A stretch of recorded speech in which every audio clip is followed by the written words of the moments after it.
Say subscribe. Subscribe. Thank you.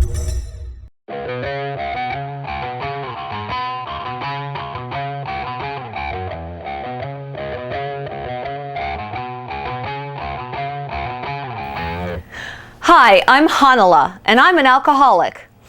I gave up drugs, drinking, and a husband in 1982, and I started dating.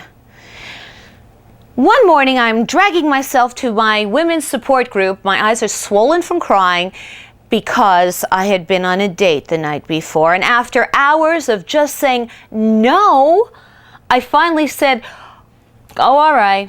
It just seemed easier at the time to give in. After all, he bought dinner, and I wanted him to like me, and I had temporary brain damage that came from years of being told what I wanted wasn't as important as what other people wanted. So, at 3 a.m. I caved.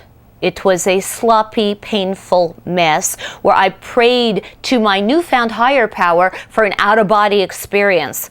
When it was finally over, I felt used, discarded, and ridiculous. Having sex when I was loaded was never like that. Having sex on Quaaludes, I felt like a guy. See, chemicals put the sex police to sleep. When I was drinking, I could get out of bed and stand naked right under fluorescent lighting and not give cellulite a second thought. So now I'm thinking, if this is what sober sex is like, maybe I will wait till I'm married. I wanted to sleep till the morning after the morning after. Instead, I dragged myself to my women's group, entering the room, head hung in shame. How could I be used like that?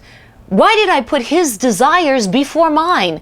Why did my need to be what he wanted me to be make me do things I didn't want to do? And where were the donuts? Normally there are donuts. So the meeting began and tears began streaming down my face. So, of course, the leader calls on me to share first. And I blurted out the events of the night before, despite my previous decision to die with the secret that I'd had sex with someone normally I wouldn't have pizza with. After I was done, sharer's remorse set in.